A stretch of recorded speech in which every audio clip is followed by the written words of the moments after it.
Lisa Eldridge and I'm a professional makeup artist. Over my career, I must have made up thousands of faces, from catwalk models to magazine covers and celebrities on the red carpet. Makeup can be seen as a frivolous subject, but I think it's hugely important. What we believe to be beautiful is a window on the world we're living in. As a makeup artist working in the fashion industry, my goal is always to create something which is modern, ideally to create future trends. But to do that, I'm constantly looking back in time. I've been collecting vintage makeup for the last 30 years and I'm fascinated by what it can tell us. I love the aesthetic of that, Isn't it modern? Gorgeous? And the name, Odour, oh no, because who wants to be stinky? In this series, I'm looking at some iconic eras in our history, each with radically different perceptions of beauty. Everyone wanted to be cafe au lait, like Josephine Baker. Yeah. And I want to find out what these looks say about the age. Here we have Georgina's hair. God, it's such a good colour. I'll be researching original techniques and trying them on our model, Queenie. It's so easy to blend. They were onto something. Scouring through recipe books, I'll make products that haven't seen the light of day for hundreds of years. It's just so incredibly natural. Almost looks like you're blushing from within. And for the more dangerous formulas, I'll be getting some professional help. Not too bad. Trust me. Okay. This was a fashionable shape. What someone puts on their face and why says as much about an era as art, architecture, or food. If you think beauty is only skin deep, think again.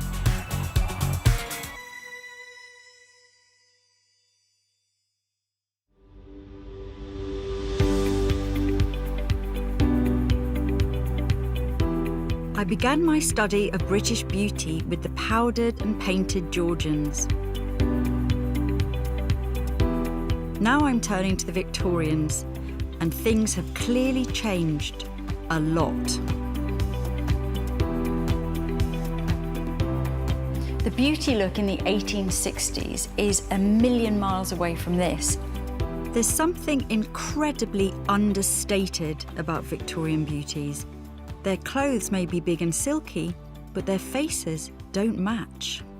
Not surprisingly, the inspiration for this look is partly from Queen Victoria herself. And if you look at this photograph of her, she looks quite plain, in fact. She could almost be a mill worker.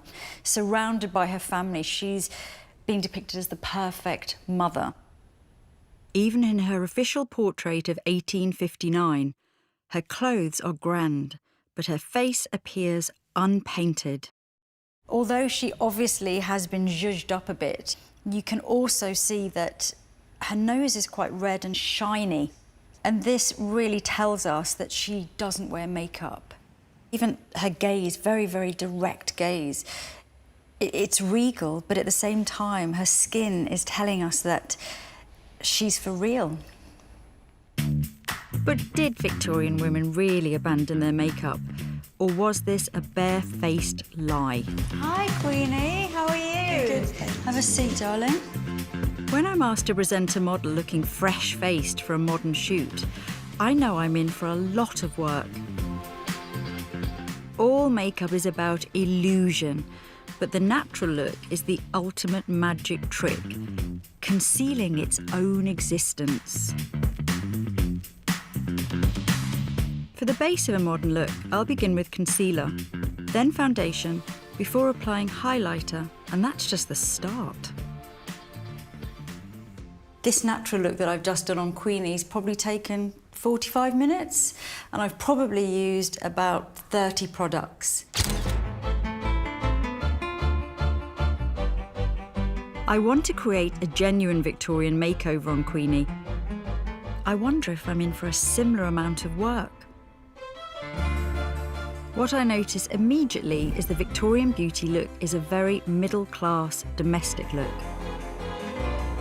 In these pictures, women almost blend into the soft furnishings. It's all about women sewing, women looking after children. It's all about respectability. In the 19th century, it was no longer the aristocracy who were the leaders of fashion, but the growing middle class. Even Queen Victoria styled herself on them. To understand what this new look was all about, I'm off to a middle-class drawing room to meet historian and author, Professor Catherine Hughes. So, Catherine, what were Victorian women reading and hearing about beauty? They were being told, often by men, I have to say, that makeup is an absolute no-no. The idea is that the man comes home after a busy day at the bank, at the office, to a lovely-looking woman who is beautiful, apparently without any artificial aid at all. There was an extremely popular poem in the mid-19th century by a man called Coventry Patmore called The Angel in the House. And the clue's in the title. He's really describing his ideal woman. She's at home the whole time. She never loses her rag. She never shouts at the kids. She's never snappy with the servants. Angels, as we know, don't usually wear makeup. So it's that very particular kind of absolute as God made you. Her beauty was a godly grace, the mystery of loveliness, which made an altar of her face. So she's right up there on a pedestal, and because of that, and because of how wonderful and virtuous she is just naturally gorgeous. Is that about right? Absolutely. So makeup was absolutely out. Well, officially it was out. But the extraordinary thing was there was still an awful lot of information available about it. Well, what you get from about 1850 onwards is a real outpouring of magazines aimed at middle class and lower class women. So for the first time, women have their own reading matter. These magazines covered all sorts of things that are quite familiar to us. I mean, there are these beautiful fashion. I mean, Look at the colours. in their original form, these monthly magazines would have lots and lots of advertisements at the front and at the back. And you'll find, interestingly, that they're all about makeup. Why don't you send us a few postage stamps and we'll send you back something that is probably rouge. So it's a kind of secret trade in makeup. Wow, it's so interesting. So really, unless you were kind of sending off for all of this makeup and skin preparations, you couldn't compete with the so-called natural beauties because everyone was indulging in this covert makeup, really. Absolutely, the stakes were really high because there's a sort of subtext which says, you know, if you're not pretty enough, you won't get a husband. So in a sense, making the best of yourself, which means putting a lot of artifice into looking as natural as possible, is actually a really important economic task that you've got to do. When I think of the Victorian era, it brings to mind the Industrial Revolution, brilliant engineering, exploration and world trade. But what's clear from Catherine is that for middle-class women, their world wasn't expanding at all. It was getting smaller. I think what I'm finding most fascinating here is just how much of a no-win situation women were in. On one hand, you're supposed to be naturally gorgeous because this is a sign of your inner virtue shining through. But you're also being told that you cannot use makeup. What's a girl to do? I've been looking through books and magazines of the time to find popular cosmetic recipes and formulas, and I'm ready to start preparing my model's Victorian look. Queenie, I love your hair, your Victorian hairdo, especially these plaits at the back. So intricate and pretty. Do you like it? I'd much prefer it to the Georgian look, yeah. What about the front here? Would you ever do this very simple curtain look? No, because it makes me look a bit like a potato. It's funny you should mention potatoes. I've got some potato starch powder for you in a minute, so I think we're on a bit of a theme here. It's telling that with all this emphasis on being natural, the Victorian beauty regime became all about skincare, and I'm beginning with something really wholesome.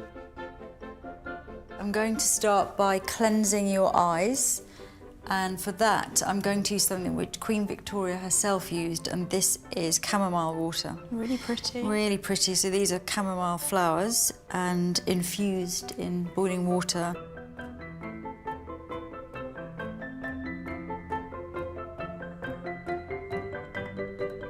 quite therapeutic. Does it feel nice? Yeah. And she also used elderflower water, so made in a similar way, to wash her hands and face. So it was all very floral and natural and pure.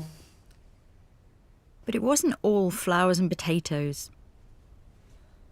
The search for the natural look took the Victorians to some very strange places.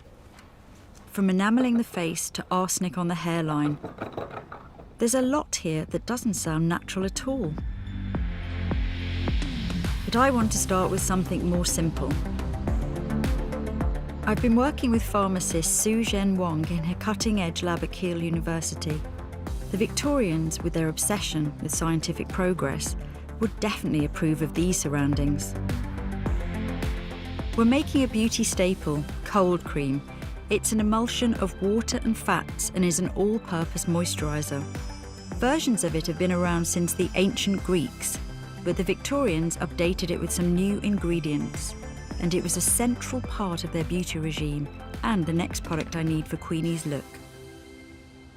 So this is the wax we'll be using. Oh yeah, that's the white wax here, yes. Yes.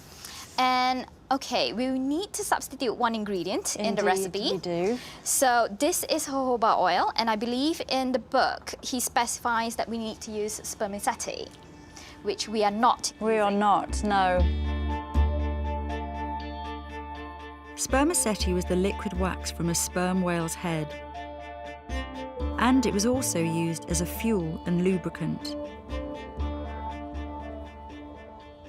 And then because he specially requested the glycerinated version, so this Yay. is our glycerin. What a great all-rounder. We still love glycerin today. It's in so many moisturisers. Indeed, because it's hygroscopic in its nature, so it attracts moisture to itself. And I think that's pretty much what we want in a moisturiser. Yes. The Victorians loved a new chemical, and glycerin appeared in everything from soap to explosives, nitroglycerin or dynamite.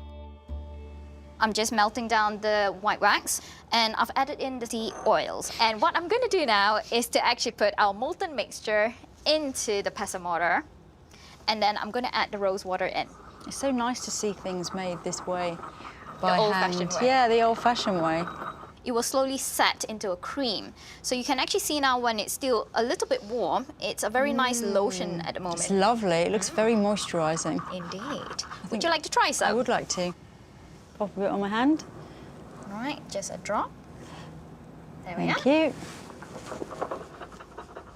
Oh, it's lovely. I can imagine that although some of it is going to go into the skin, there's going to be a real sheen left on the surface. Yes, indeed. Which would play in really nicely to that youthful aura, glow, A glow. that indeed. the Victorian ladies love so much. Yes.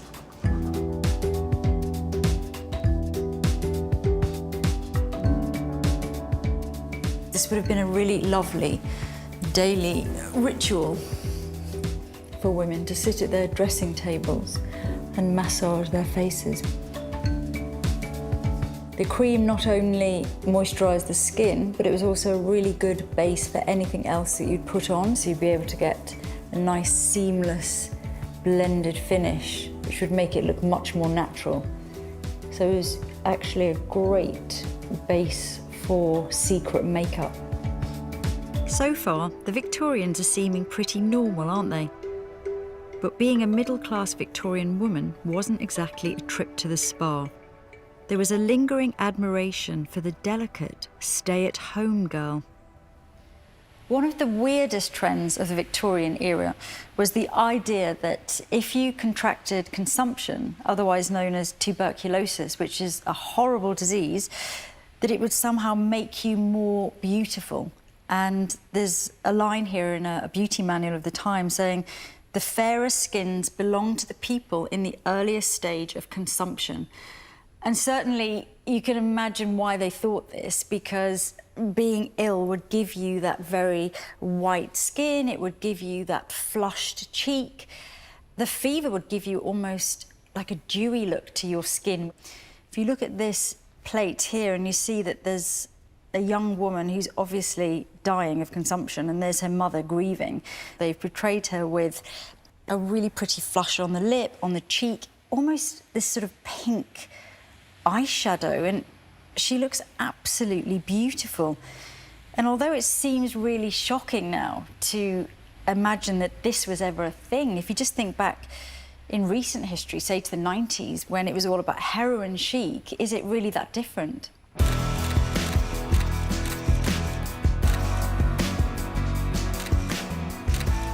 It just goes to show you how cyclical fashion is. But the fact is that in both the 1990s and the 1890s, not everyone could summon up a fevered flush or bitten lip without artificial assistance. So for the next stage of Queenie's look, I'm going to venture into the secret world of Victorian coloured makeup. And of course, it's masquerading as something else. So taking a look through the Victorian pharmacist recipe books is so interesting. There's lots of lip salves which sound so innocent. We've got French lip salve, German lip salve, Italian lip salve. It all sounds very exotic. But I think I'm going to make this lip salve, which is the grape one. So it's obviously going to have quite a bit of colour, but it is called a salve again. So it's supposed to be natural, but let's have a look. I'm going to start with some red grapes. So that's our alkanet root, beeswax and butter. The fact that they've put butter in would mean it would go off very, very quickly. That alkanet is an interesting touch. It's a herb used as a dye. The grapes may be what's advertised, but they're not the ingredient doing the work.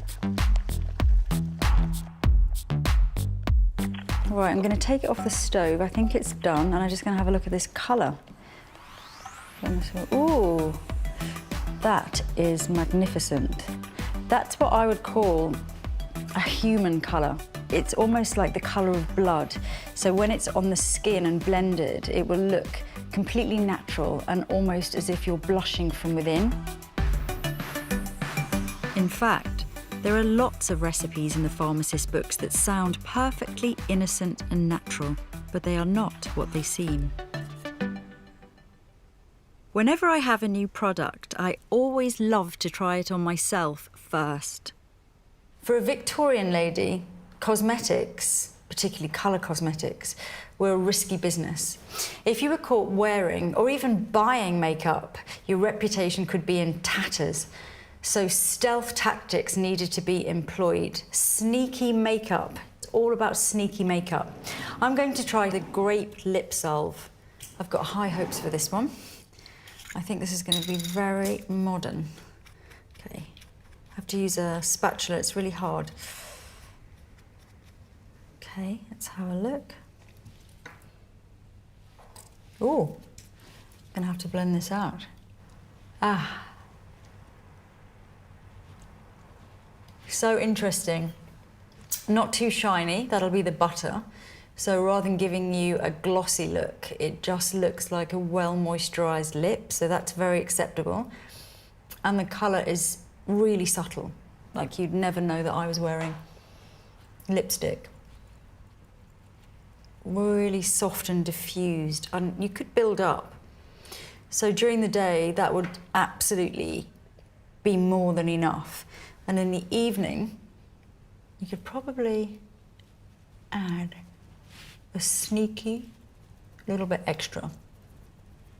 As long as no one, maybe not your mother to find out about that. It's a bit like when you're at school and you first start wearing makeup and you're wearing something which is really subtle so your mother can't see. Finally, I'm going to try red crepe paper. This is the ultimate tool in the sneaky makeup kit. Any woman could go into their local stationers and buy this. No one would bat an eyelid. Get home, cut a small square, dampen it with a sponge, and rub onto the lips. Just a hint of pink. You could even use that layered underneath your tinted lip balm so that the effect would be more moisturising and more natural looking. And then off I go to church, although I wouldn't be able to go with these eyes. No way. But why was makeup so dangerous for nice girls? Apart from the question of deception, it's got to have something to do with the sort of women who did wear makeup. Actresses definitely had to wear it on stage. And even in these black and white photos, you can spot the obvious signs of lipstick and some very well-defined eyes and brows. But in the mid-19th century, actresses weren't fashion influencers. Instead, they were regarded as almost interchangeable with prostitutes. I'm off to meet Kate Lister, historian of sex, and hopefully she can shed some light on the Victorian painted ladies. The Victorians seem to be particularly fascinated with prostitution. They can't stop talking about it. Lots of moralisers wrote about it, all these studies were done about it, and then what are we going to do, what are we going to do? They were absolutely obsessed with it. There seems to be a really strong connection between makeup, sex and morality. Was there also a sense that somebody that was wearing a lot of makeup may be wearing it to conceal disease? Yes, and syphilis, for example, was absolutely rife. The sores, the rash as well that syphilis would cause, you could try and cover that with makeup. A huge area of concern for the British government was that syphilis was absolutely rife in the military. And they introduced, with very little debate around it actually, the Contagious Diseases Act of 1864 was the first one, and it was in a few garrison towns around the UK, and this legislation meant that any woman suspected of being a sex worker could be forcibly detained, and she would be made to submit to a genital examination to find out whether or not she was suffering from a venereal disease. If she refused that examination, she could be jailed for up to a year. So this must have led to women in general being very anxious about how they looked, how much hair and makeup they wore or how they dressed, for fear of being picked up by the police and dragged in for examination. Absolutely. There are reports that women are scared to go out by themselves, that they won't go out unaccompanied in the places where these acts are, because they can't, if anyone that in the police force or in authority suspects somebody of selling sex, that's enough to have them forcibly detained and subjected to a venereal exam. There's such a strong sense and a thread running throughout all of this. What is it about painting your face that makes you the target of this kind of disgust, really? Do you know, I think that it is about sex, but it's also about being seen and being visible. A heavy, made-up look makes you stand out. It's not demure and it's not discreet, and it's someone announcing to the world, I am here. Absolutely. I think strong women have always understood the power of makeup. Absolutely, especially a red lip. Yeah, oh yeah.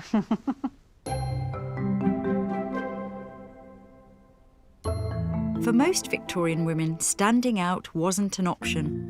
The consequences were far too horrific, so they had to apply their makeup covertly. So on to the main challenge of Victorian makeup, how to make blush not look like blush.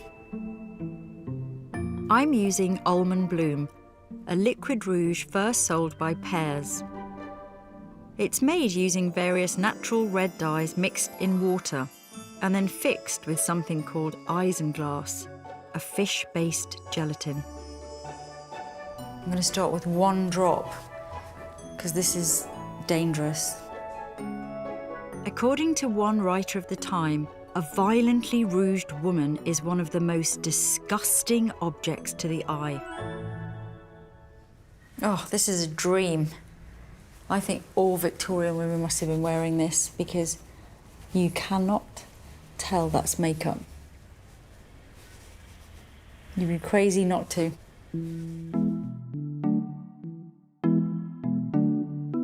A further reason why makeup had to be so subtle was connected to another Victorian obsession: cleanliness.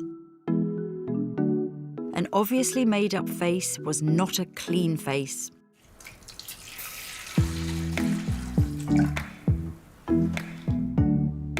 Soap and other cleansing products were big business. By the mid-19th century, scientists were working out that poor hygiene caused diseases. the Victorians built sewers and public bathhouses so that everyone could bathe. It's very foamy. It feels like, yes, this is doing the job. The idea was that people would be cleaner, both literally and morally.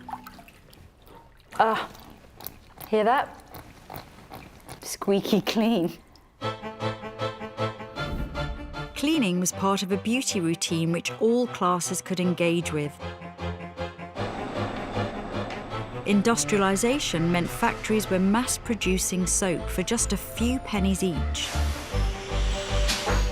I've come to John Gosnells & Co., one of the Victorian era's biggest soap producers, and still operating today.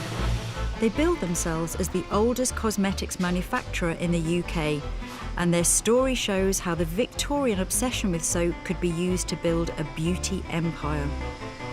Current director Chris Warner explains how profitable cleanliness of all kinds could be. Our biggest seller was probably the toothpaste. We had a fan in Queen Victoria, which was... See the ads for it here. Yeah, and so the lady on the top of the tin is Victoria. So we did, I think, milk that connection for as long as we could. It's interesting it's cherry, though, because now we always think of mint, spearmint or peppermint when you think of toothpaste. I think it was to do with the colour, so I don't think it particularly had a cherry flavour. So, I have one here that we made earlier, as they say, and we don't know what was in the original Gosnells recipe, so this is just from a journal at the time.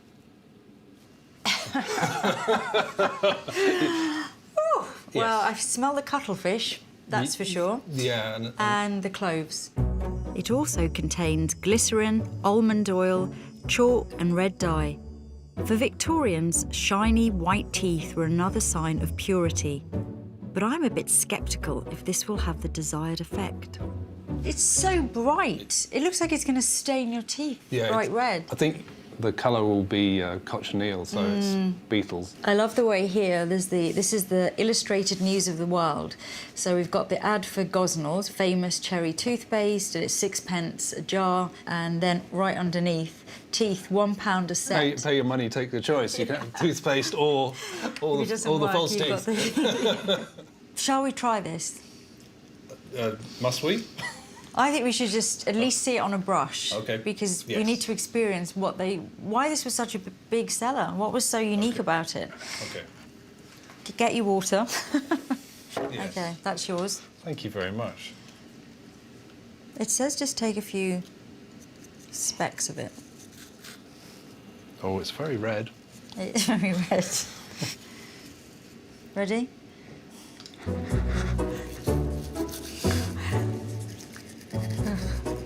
Gross. No, I didn't have enough.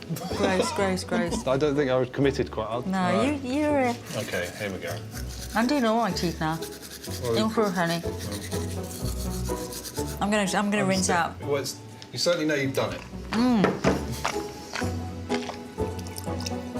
I do want to see my teeth, though. I want to check they're not red. No, that's all right. Look, okay. Tongue?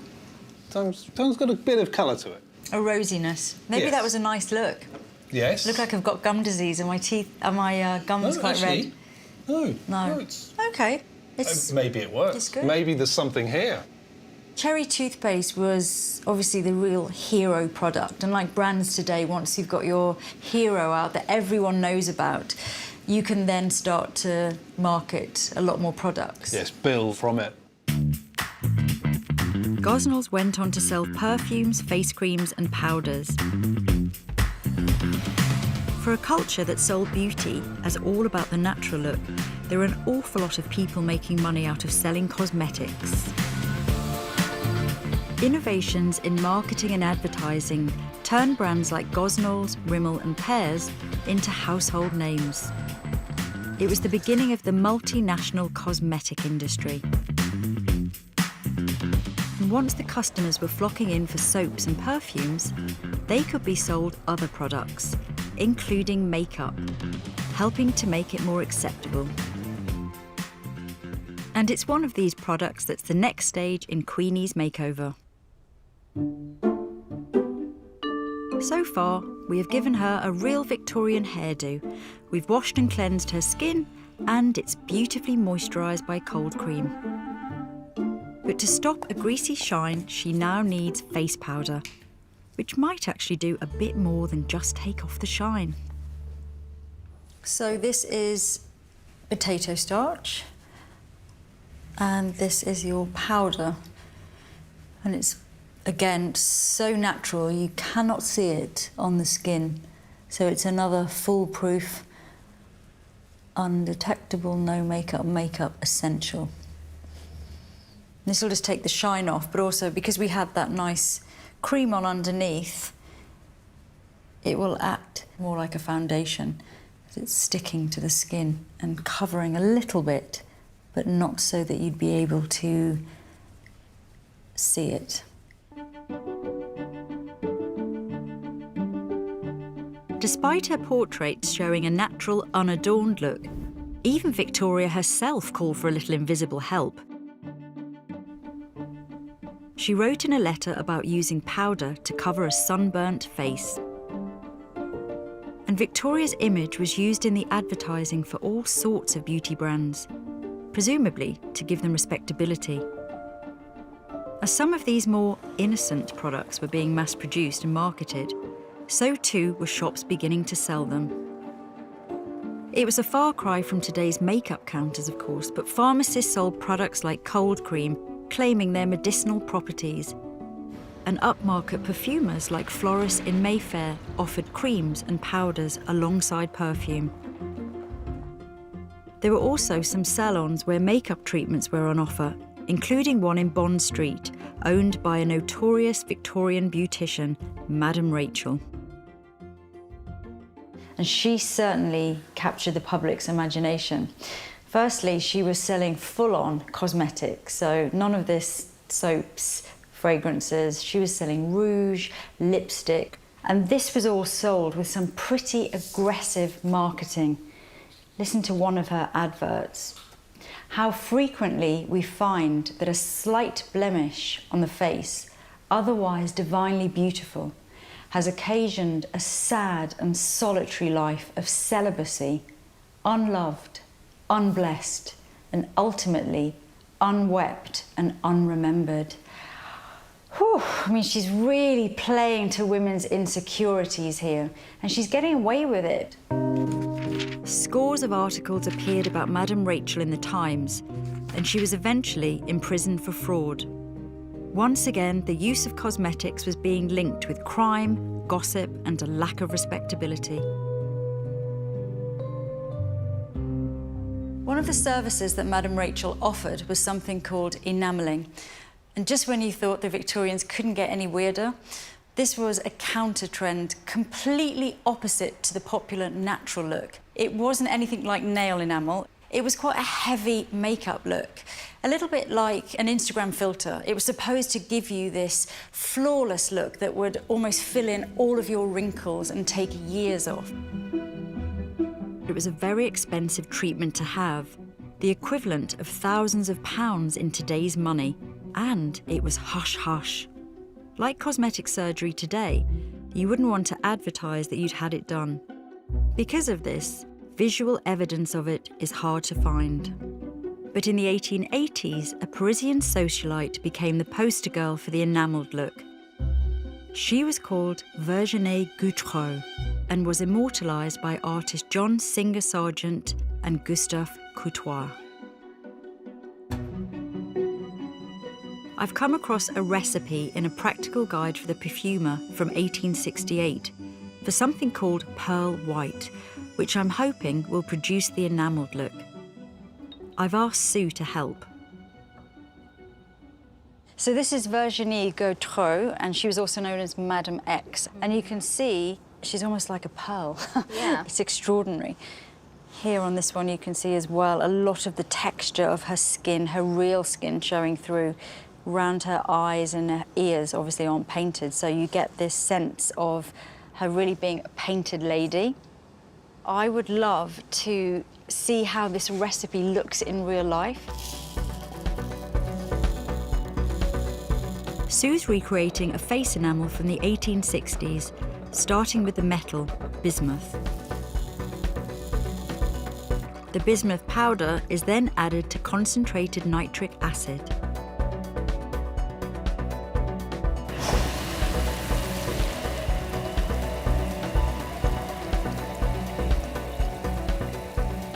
and a layer of white pigment is formed when it's added to water. Bismuth whites were known as pearl white because they're slightly pearlescent. And this is the resultant pigment that we actually harvest out. Wow, that is really luminous white. Is bismuth any kinder, or would it have been any kinder to the skin? It's definitely a lot safer than lead. And I think bismuth is still used in today's cosmetics. Oh, yeah. Yeah, very much so, for that pearly glow that everyone loves now. The first thing that we actually need is the cold cream that we made earlier. Oh, nice. Yeah. If there's pigments around Yes. and palette knives, I just need to be involved. Fair enough. Can I have a go, please? You can. Oh, yeah, it's quite firm, isn't it? Oh, yes. If we don't add any more cold cream, I'm imagining that with a brush, actually, it might be a more natural look on the skin. Just imagine it sort of brushed on. Ooh. You see, you can get quite a natural effect. Indeed. Looks quite nice, actually. It does look quite nice.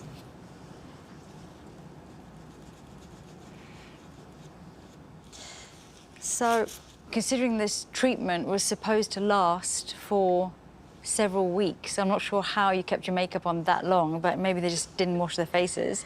When I rub it, this one feels like it's set and it's not going to go anywhere. And it's almost like this idea of polyfiller, the way it's described as being applied. Then they would have applied rouge, the lips and the cheeks, and then to finish it off, they would then paint on some fake blue veins. Well, I did manage to follow the recipe. So that is the blue vein pencil. Indeed. Which looks like a blue vein itself. Yes, it does, doesn't it? So I'm going to use some modern day enamel. It's not that dissimilar, really, look. Yeah. So if you can imagine that all over the face, all over the neck, all exposed skin, and then, because it's on my hands, I've got my veins there already. I'm just going to breathe on it, as they say in the recipe book. It's pretty, not much give in this. No. Okay, let's have a go. I'm gonna go over the top. Oh, wow. Oh. Oh, wow. It does show. It does. Look at my veiny, veiny hands. Oh, my God. Oh, wow. That's quite realistic. Yeah. I'm not going to try out the enamelling technique on Queenie's face. I feel it would ruin the fresh face Victorian beauty look that I'm going for. But I am going to replicate the Madam X look on myself. So I'm going to attempt to enamel my face. I just want to see what it looks like close up. Most of the documentation talks about depilation before the foundation went on. So there's lots of talks of alkaline washes, and they would have taken away all of the fine hairs from the face, but also would have acted a bit like a modern day peel. And then, of course, there was face shaving and tweezing. Although I've got what we made in the lab, I've made a modern day concoction using highlighters and using glowing pearlized products, but mixed with a thick white paste that I think would have been quite similar to what they would have had. So I'm going to start layering it on. Of course, these modern day formulas are much easier to blend. No wonder it had to be done by a professional, as they said. Had I just had some hair removing treatment, my skin would be looking pretty plump and smooth. So that element in itself, I think, would make a huge difference today. Next would be the red element. So it's all about painting your face red and white, really. So I'm going to start with lipstick.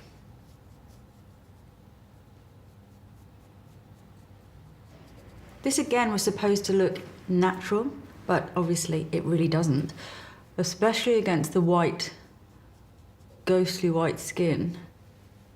The blush was pretty florid. In the portraits we see, it was supposed to, again, look like this natural, youthful flush. So maybe even a little down onto the jawline, maybe, or sometimes onto the ears. Now, I'm sure once that was done, everything was powdered into place. Okay, now for the pièce de résistance, which is the blue vein pencil. I'm going to have to blend them in a touch. kind of works. If you're a lady of advancing years and maybe you'd been a big society beauty, having something like this done would almost give you the courage and the confidence maybe to go out at night feeling that you looked fresh and young. I'm not against it. I just think probably in daylight this wouldn't look very good at all. And it's just so interesting that this amount of makeup, which even by today's standard is quite a lot, was part of a culture in which only natural beauty was acceptable. It strikes me that this extreme enamelling actually tells us everything we need to know about Victorian beauty. Only the very young and lucky could have the naturally perfect look that the age idealised. For everyone else, brilliant science and ruthless marketing stepped in with products to replicate it. But God forbid you actually got caught using any of them. So many books contain cautionary tales about pearl white makeup, mainly centred around the fear of being discovered wearing it, because apparently bismuth could change colour. There are several versions of this story, but one goes that a young woman is attending a chemistry lecture when a bottle of water containing some hydrogen sulfide is passed around. This was commonly known as Harrogate water and was being sold as a therapeutic mineral water. It was very popular at the time. She takes a sniff, actually smells like rotten eggs, and then I quote, "She becomes suddenly black in the face as her makeup reacts with the sulphur in the water. Not only is she revealed as a fraud and hugely embarrassed, but this serves as a lesson to rely more on mental than personal and artificial beauty in the future." Once again, we have the Victorian idea that true beauty comes from your inner qualities. But some took this further, believing that good people are pretty, and that you can tell a bad person from their face, or indeed their head shape generally, using a pseudoscience called phrenology. So, for example, if you had a pronounced bump here at the bottom of your skull, that would mean you'd be a good mother. If it was flat here, you wouldn't. Sounds completely bizarre, but the Victorians genuinely believed this was a science, and there were many best-selling books about it. All pretty amusing, but this does lead to some troubling ideas. Once you start deciding that people are good or bad just because of some aspect of their appearance, it's a short step to believing that some people can be judged inferior because of how they look. To understand what lies behind these Victorian ideas, I'm meeting scientist and author Angela Saini. This is a point in history at which we didn't have DNA or any other way of studying what was going inside the body. We didn't have brain scans.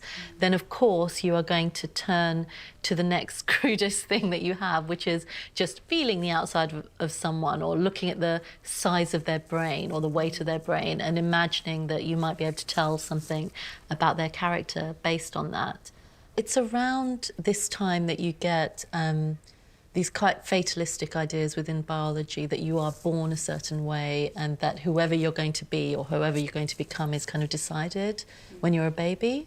So when you get these kind of very early biological ideas mixing together with social, historical ideas about human difference, then you can start to make sense, I think, of things like phrenology. So, Angela, the beauty ideal at this time in Britain is the English rose. So if you couldn't fit into this ideal or you didn't look like that, did that automatically mean that you were somehow inferior?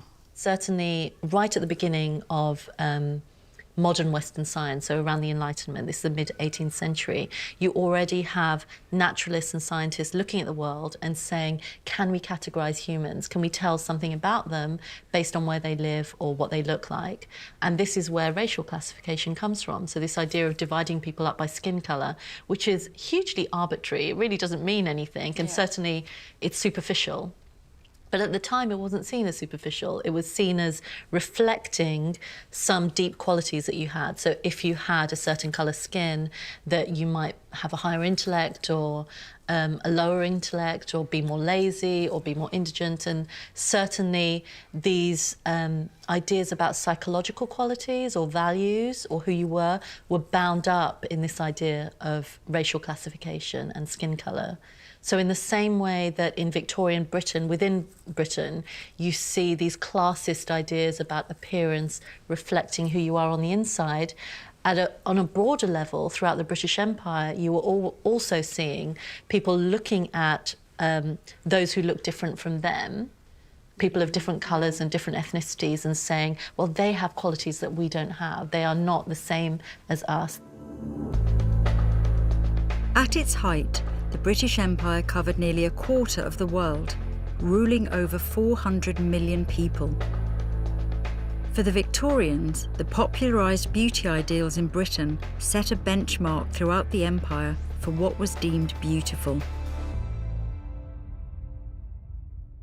So with this concept that how you look on the outside reflects how you are as a person on the inside, it's no wonder that makeup was considered so deceptive, and that by wearing it you may be trying to pass yourself off as something you're not. I mean, don't we still use makeup in those ways, even now that we pretend to look a bit younger? Yeah, we cover a blemish. Yeah, exactly, we do. And why do we do that? We do it because maybe society does still care. Maybe it does still mean something to people to think that if you have clearer skin, maybe you look after yourself a bit more, or you live a different kind of life to someone who doesn't. That speaks to how we're still a little bit under the yoke of Victorian ideas about beauty. I'm back with Queenie to try to naturally enhance her eyes. So now we have some castor oil for your eyebrows. And we still use this today. But they would have used it not only to condition the eyebrows, but also it's sort of sneaky makeup as well. Because look, you get that lovely, glossy, healthy brow. This is also good through the lashes, but I'm going to mix it with a bit of coal dust. And we're going to have some sneaky mascara. Look down. And this would make your eyelashes grow really long. The only thing that could catch you out, of course, would be if you got caught in the rain all over. Black streaks running down your face. And if you live in England. Yeah, it's probably going to happen, so this was a bit risky, I think, for a Victorian lady to try. Look down. Oh, very nice, though. Mascara did actually exist in the 19th century, but if a woman wanted to use it, she would have to nick it off her husband. It was known as mascaro and started as a theatrical product that was made from soap and black dye. It was used by men to tint and disguise grey in their beards. Men, like women, were supposed to look natural, and what was natural when it came to men? Not shaving by the looks of it. We may think we live in a beard-obsessed time now, but we've got nothing on the Victorians. I've asked historian Lucinda Hawksley to explain where this came from. At the beginning of the Victorian period, most men were clean-shaven. But then with the Crimean War in the mid-1850s, with the soldiers returning from the war who hadn't been able to shave, all had huge beards, suddenly that was a symbol of the hero, of a kind of macho man. And beards became instantly fashionable and remained fashionable for most of the rest of the 19th century. When I think of the military, I always think of the huge moustaches. I mean, they were just enormous. Really, the military moustache is a thing unto itself, and it was seen as very bad form for a man who wasn't in the military to grow a big military moustache.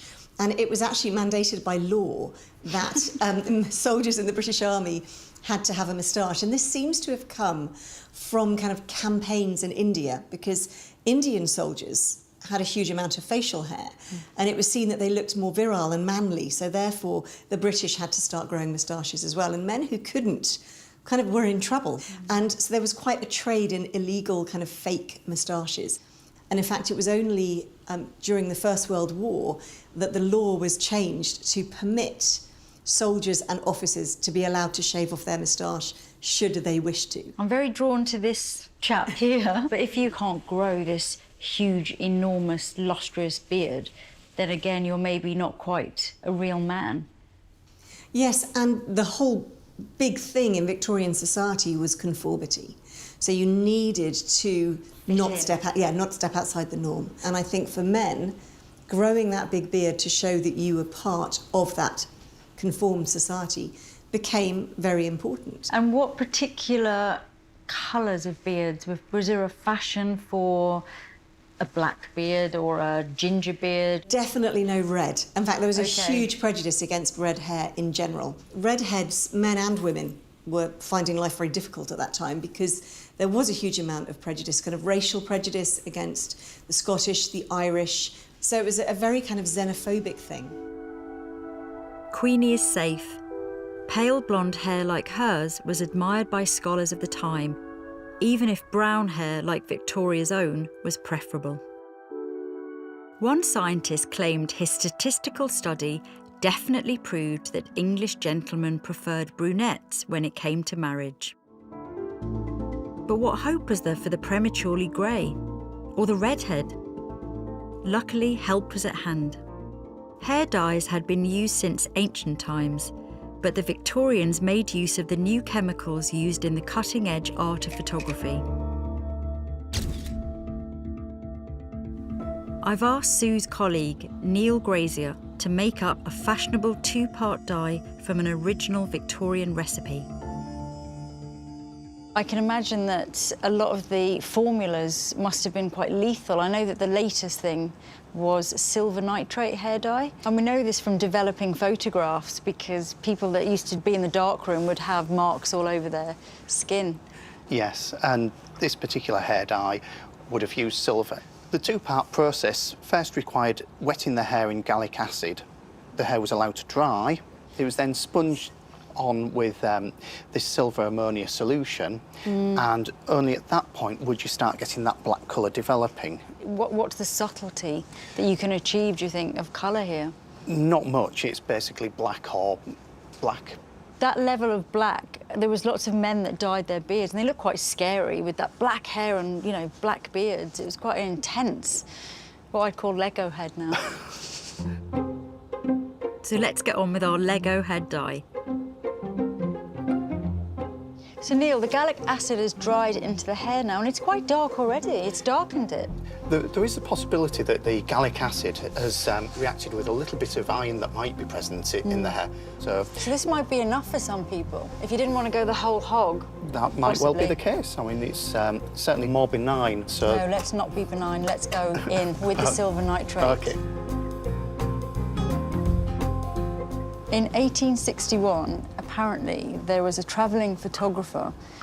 So he used to go around taking family portraits and things. And then in the evening, he had a little sideline. He'd use the leftover chemicals to dye beards and moustaches and hair. That sounds incredibly entrepreneurial. Very much so. Leave nothing to waste. But it's the modern, you know, it's how we were taught how to do things in the chemical industry. You don't have waste products, you have co-products. He does say as well, though, that if the dye stained the skin, that he would then use cyanide to remove it, which, as a chemist, I'm sure you must be horrified I'd be a little bit worried about anybody using cyanide. I mean, that just sounds quite horrific. Now, we've got the silver nitrate on there. OK. And what we're probably best doing is putting this under a really strong light. Yeah, so ideally bright sunlight would have helped this develop. We don't have that here. The flash would be really good to do that. So Okay. phones what would about be... Phone? Yeah, phones. Phones would be Get good. my phone. OK, so... We're like the paparazzi. This is a random thing to do. I've got some very interesting pictures.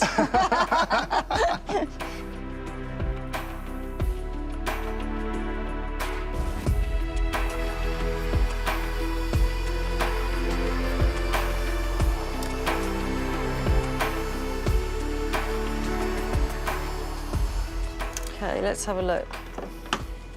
Well, I would say that's definitely worked. It's definitely dyed the hair, and it's better. It's more natural than I thought it was going to be. It's not as black, and it's not as matte. And if you were grey and wanted to dye your hair, I think that's a really good result. When you think of how the hair was before, if we compare the before two, and after, I mean, it's like night and day. I think I could be quite pleased with that for my grey, but I wouldn't be trying it anytime soon. Once again, we've proved the Victorians were masters of innovation and secret cosmetic enhancement. It's time to put the finishing touches to Queenie's makeup. And she is perfect for this idealised look with her young, clear skin. So I've cleaned up her complexion, used cold cream and powder as base. I've coloured her eyes and lashes with castor oil and coal dust. And all of this using the very best of all that our secret makeup discoveries have to offer. I've actually been really impressed with the fabulous blush and the secret lip salve. Yeah, it's a really good colour. It's an interesting colour because it's very hard to define. It's one of those shades that's kind of orangey, pinky. A bit raspberry. Yeah. This could be my natural lip colour. Mm-hmm. It is.